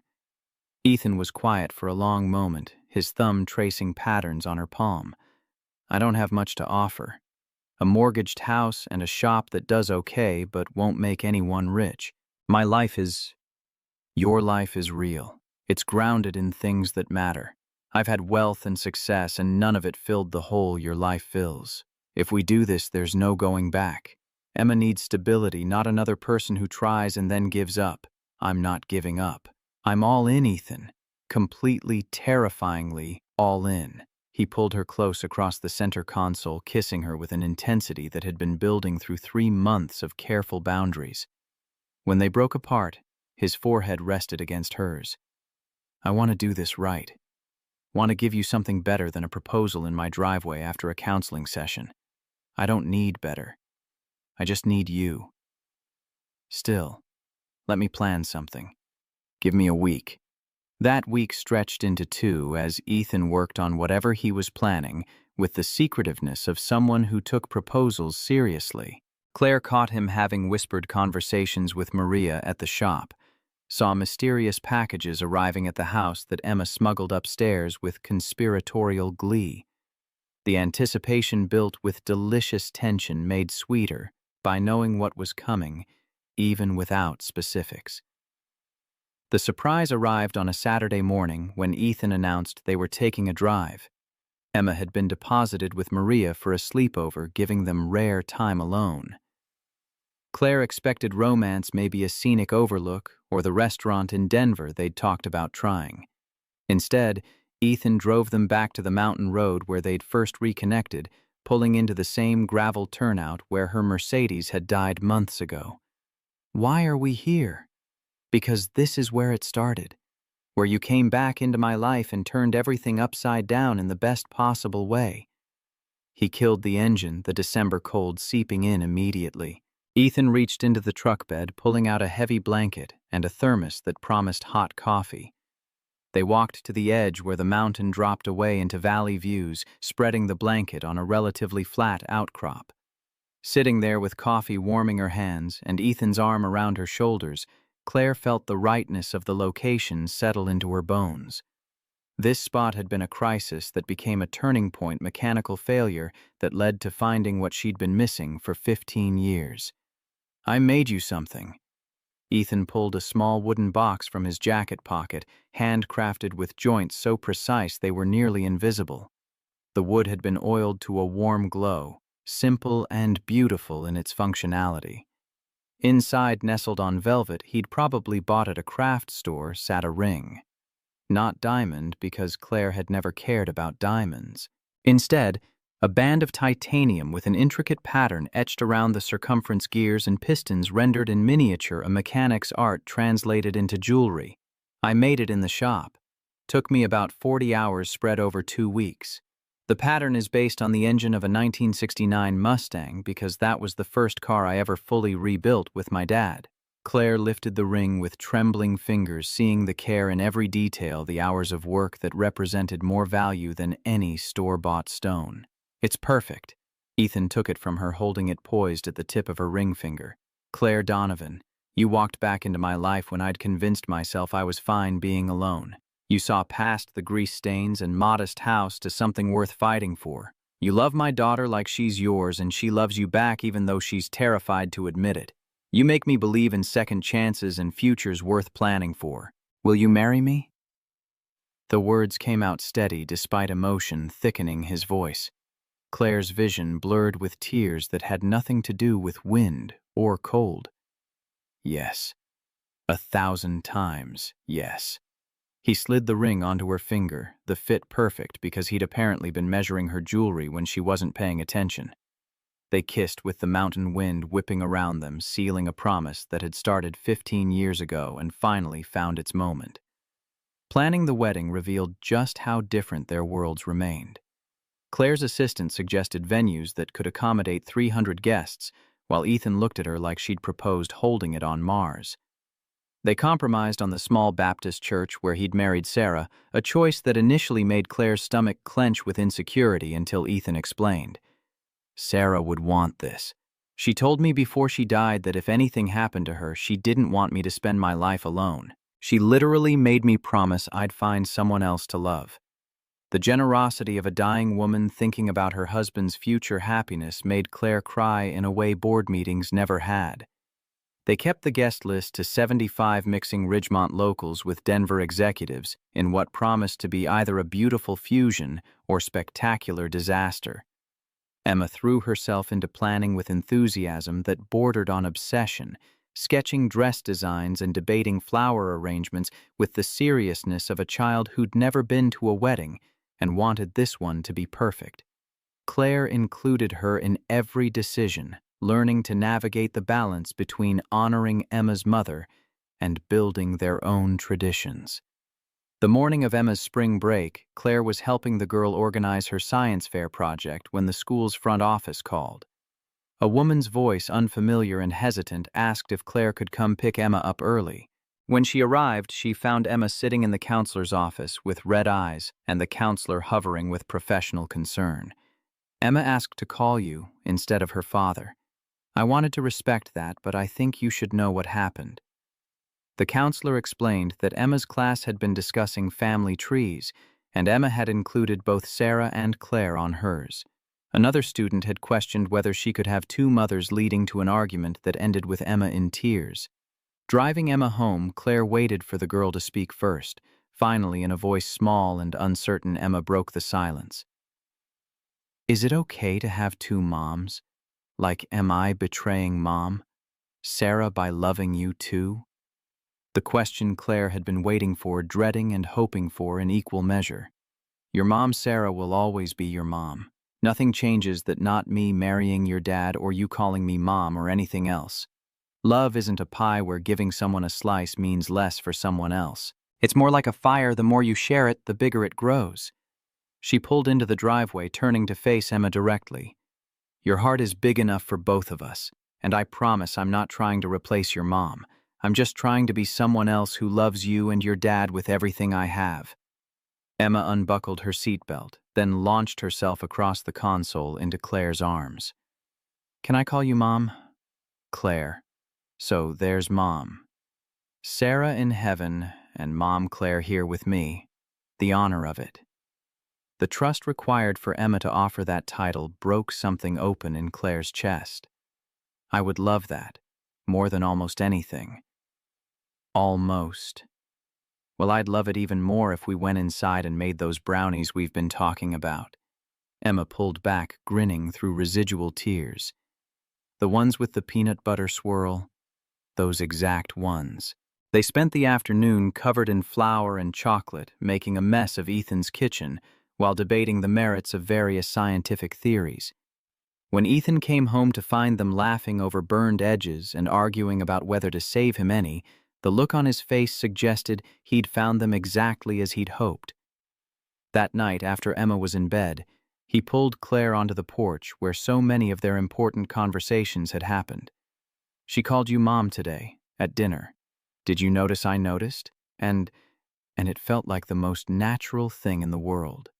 Ethan pulled her close, his chin resting on top of her head. "You know this means you're stuck with us, right? No backing out now that you've been officially promoted to mom status." "Wouldn't dream of it." They stood like that, wrapped in each other and the cool April evening, until the distant sound of Emma calling for water sent Ethan inside with a kiss and a promise to return. Claire waited on the porch, looking out at the small yard where Emma's soccer ball sat abandoned, and Ethan's truck gleamed under the streetlight, and felt a contentment she'd never achieved through any business success. The week before the wedding, Sarah's mother Linda requested a meeting. Claire drove to her house in Boulder with Ethan beside her for support, nervous about facing the woman whose daughter she was in some ways replacing. Linda greeted them at the door of a modest craftsman filled with photos of Sarah, at every age a shrine to a life cut short. Over tea that Claire barely touched, Linda studied her with assessing eyes that missed nothing. "Emma talks about you constantly. Mom Claire this, Mom Claire that. It's been both wonderful and heartbreaking to hear. I never wanted to erase Sarah's memory. I've tried so hard to honor." Linda held up a hand, stopping her. "I know, I can see it in how you talk about her, how you've made sure Emma remembers. But I need to tell you something, and it's important you hear it." She pulled out a letter, the paper creased from repeated reading. Sarah wrote this a week before she died. She knew the cancer was winning, and she wanted to leave instructions for Ethan about moving on. She was very specific. Linda handed the letter to Claire, who took it with trembling hands. Sarah's handwriting was neat despite illness, her words carrying the clarity of someone who'd thought deeply about what mattered. The letter spoke directly to the situation they now faced. Sarah's voice reaching from beyond death with startling prescience. She wrote about Ethan deserving love again, about Emma needing a mother figure who would cherish rather than compete with memories. She wrote about hoping whoever came next would be strong enough to honor the past while building a future. The final paragraph hit Claire like a blow to the chest. "If you're reading this, unknown woman who loves my husband and daughter, please know you have my blessing. Love them fiercely. Protect Emma's memories of me while making new ones with her. And tell Ethan it's okay to let go of guilt and hold on to joy." Claire's tears fell onto the paper, smudging ink that had already been stained by Linda's grief. Linda took the letter back gently, her own eyes wet. "Sarah would have liked you. She valued strength and intelligence, and people who did what needed doing without complaint. You're exactly the kind of woman she'd choose for Ethan. I don't know what to say. Say you'll take care of them. Say you'll love them even when it's hard. Say you'll stick around through the messy parts. I promise. All of that and more." Linda nodded, satisfied. "Then you have my blessing too, and I have something for you." She disappeared upstairs, returning with a garment bag. Inside, woefully preserved in archival plastic, was a wedding veil of delicate lace that had clearly been loved and cherished. This was Sarah's veil, and her mother's before her. "I want you to wear it when you marry Ethan." The offer should have felt macabre, but instead it felt like acceptance, like being welcomed into a family that extended beyond death. Claire accepted with reverence, understanding the trust being placed in her. "There's one more thing." Linda handed over a sealed envelope addressed to Emma in Sarah's handwriting. "Sarah wrote this for Emma's wedding day, whenever that might be. She asked me to give it to whoever Emma considered her mother when the time came. I think that's you now." The responsibility of it, the trust required to hold this final message from Sarah to her daughter, made Claire's hands shake. Linda gripped her shoulders with surprising strength. "You're doing beautifully. Both of you are. Don't let anyone tell you otherwise." The wedding day arrived with Colorado spring weather that couldn't decide between sunshine and storms. Claire woke in her cabin for the last time, boxes already packed for the move into Ethan's house that would become theirs. Her assistant had flown in from Denver, along with her board members, creating a surreal mix of her two worlds about to collide in a small-town church. Maria appeared at noon with Emma in tow, both of them armed with makeup and hair supplies. The three of them transformed the cabin into a preparation headquarters, Emma surprisingly adept at styling hair, while Maria provided running commentary on Ridgemont gossip. When Claire finally stood in Sarah's wedding dress, altered to fit her frame, but still carrying the previous bride's essence, Emma's eyes went wide. "You look like a princess, like the kind from movies who saves herself instead of waiting for rescue. Best compliment I've ever received." Emma handed her the veil, the lace delicate, and waited with meaning. As Claire secured it, she thought about Sarah writing letters to a future she wouldn't see, giving permission for the life unfolding today. The generosity of it still staggered her. The church was small and packed, every pew filled with people from both her worlds. She recognized her CFO sitting next to Jake from the garage, her board chair chatting with Nancy the waitress. The fusion should have been awkward, but somehow the shared purpose of witnessing this union smoothed the edges between corporate and small-town cultures. Ethan stood at the altar in a suit he'd clearly purchased rather than rented, the expense visible in the fit and quality. His eyes found hers as she appeared at the church entrance, and the emotion that crossed his face made every doubt and fear worth enduring. Emma walked ahead of her, scattering rose petals with solemn concentration. She'd insisted on being both flower girl and Claire's attendant, refusing to be relegated to just one role. When they reached the altar, Emma stepped aside but stayed close, making clear her investment in this union.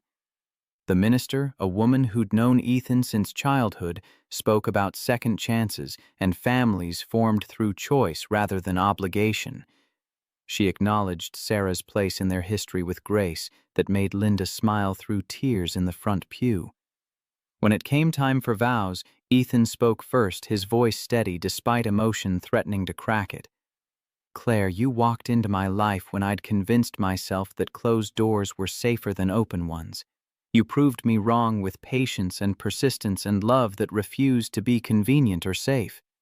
You love my daughter like she's your own, and she loves you back with a trust I wasn't sure she'd ever give again. Today I'm not just gaining a wife, I'm completing a family, and I promise to spend every day earning the gift of your presence in our lives." Claire's turn came with tears already streaming, her carefully prepared words forgotten in favor of raw truth. "Ethan, 15 years ago, you showed me what it meant to be seen and valued for who I was rather than what I could become. You protected me without diminishing me, supported me without controlling me. Then life took you away, and I spent a decade and a half trying to fill the hole you left. I built an empire trying to prove I was worthy of the girl you stayed up all night talking to. But I was looking in the wrong places, building the wrong things. Real success isn't measured in revenue or market share. It's measured in moments like these, in the family we're creating, in the love that's big enough to honor the past while embracing the future. I promise to choose us every day, to prioritize what matters, and to love you and Emma with everything I have." The minister pronounced them married, and Ethan kissed her with a tenderness that suggested he was still half afraid she might vanish if he held too tight. Emma whooped from beside them, breaking the solemnity with 8-year-old enthusiasm that made everyone laugh. The reception at Cole Auto Repair had been transformed by strings of lights and tables borrowed from every church in town. Claire's catering company mingled with Ridgemont potluck dishes in a fusion menu that represented their merged lives. Her CFO learned line dancing from Nancy, while Jake explained transmission repair to a fascinated board member. During the first dance, Ethan held her close and whispered against her ear, "No regrets, not a single one. Even though you're now married to a mechanic instead of some corporate executive, especially because of that. The executive types never understood what matters, and what matters? This. You, Emma, coming home to people who love me for who I am rather than what I've achieved." The music shifted, and Emma appeared at their side, demanding her turn to dance with both of them. They swayed together, the three of them, while cameras flashed and guests smiled at the picture they created. Later, after cake had been cut and toasts delivered, Linda approached with the envelope she'd shown Claire weeks earlier. Emma was busy showing Claire's assistant her science fair project, giving the adults a moment. "This is for you." Linda pressed the envelope into Claire's hands. "Sarah's final letter meant for Emma's wedding day. When the time comes, you'll know what to do with it." "What if I don't? What if I mess this up?" "You won't. You're already doing better than you think." Linda hugged her, the embrace carrying acceptance that meant more than any board approval Claire had ever received. As the evening wound down and guests departed, Claire found herself on the garage's back steps with Ethan and Emma, the three of them exhausted and happy in equal measure. Emma had fallen asleep between them, her head on Claire's shoulder and feet in Ethan's lap. "This is it. Our family." Ethan's voice carried wonder, as if he still couldn't quite believe the turn his life had taken. "This is it." Claire looked down at the ring Ethan had made for her, the titanium catching light from the strings overhead. Somewhere in Denver, her former life continued without her constant presence, the empire she'd built running smoothly under new leadership. She'd restructured it, downsized her role-chosen people over profit in a way her younger self would never have understood. But sitting here with her husband and daughter, Claire knew with bone-deep certainty that she'd made the right choice. Success wasn't about building the biggest company or achieving the highest title. It was about finding people worth coming home to, worth rearranging your life around, worth choosing every single day. Emma stirred, mumbling something about wanting to go home. Ethan stood lifting his daughter with practiced ease while Claire gathered their belongings. They walked to the truck together, a family now in every sense that mattered, heading toward a future that wouldn't always be easy, but would be real. The house felt different when they arrived, transformed from Ethan's space into their shared home by the simple fact of Claire's belongings finally moved in completely. Emma sleepwalked through teeth brushing and pajamas, climbing into bed without her usual delaying tactics. Claire tucked her in while Ethan watched from the doorway. "Love you, Mom, Claire." The words came out drowsy but certain, hitting Claire's heart with the force of vows spoken hours earlier. "Love you too, sweetheart. Sleep well." She joined Ethan in the hallway, both of them standing in the doorway, watching Emma's chest rise and fall with sleep's rhythm. "She called you Mom, Claire, not just Mom. She's making sure Sarah stays part of it, as it should be. Sarah's her mother, too. Nothing about me being here changes that." Ethan pulled her close, his arms wrapping around her waist from behind. "How did I get so lucky to have loved Sarah and now get to love you, too? To have a daughter who's big enough to make room for both. Maybe luck has nothing to do with it. Maybe this is what happens when people are brave enough to try again." They stood like that until the house settled into nighttime quiet, then retreated to their bedroom. The space had been Ethan's for years, but Claire's presence had gradually transformed it into theirs. Her books on the nightstand, her clothes in the closet, her life intertwined with his in ways that felt both new and ancient. Making love that night carried different weight than before, sanctified by vows and witnessed commitment. Afterward, tangled in sheets and each other, Ethan traced patterns on her shoulder. "I keep thinking about what Emma said months ago, that if we loved each other, we should make it official." She was right. Kids see things more clearly than adults sometimes. She sees what matters. We spend so much time overcomplicating things that should be simple, like the fact that I love you and you love me and we want to build a life together. Exactly like that. Claire drifted toward sleep, wrapped in warmth and safety. The sound of Ethan's breathing steadying into the rhythm she'd learned meant he'd already crossed into dreams. She thought about the girl she'd been 15 years ago, scared and hungry, and convinced she needed to prove her worth through achievement. That girl would be stunned by this ending, married to a mechanic stepmother, to a grieving child living in a modest house in a tiny Colorado town.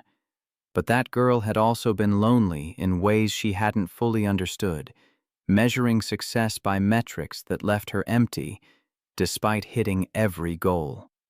This version of Claire, the one who'd chosen small-town life over corporate empire, knew what the younger version hadn't. Love measured in daily presence meant more than power measured in market share. The house creaked as it settled Emma's soft snoring drifting down the hall. Ethan's arm heavy across her waist. Claire smiled into the darkness, thinking about tomorrows filled with school pickups and shop paperwork and board meetings conducted via video call. Thinking about the life she'd built not through climbing ladders but through showing up day after day for the people who mattered. Sometimes the stranger who stops to fix your car on a mountain road isn't a stranger at all. Sometimes they're the answer you've been searching for, the home you didn't know you needed, the future you gave up trying to imagine. And sometimes, if you're brave enough and patient enough and willing enough to tear down walls you spent years building, you get to keep them. Claire had spent 15 years becoming someone the world would respect. Now she got to spend the rest of her life being someone her family loved. And that she thought, as sleep finally claimed her, was the definition of success that had been missing all along.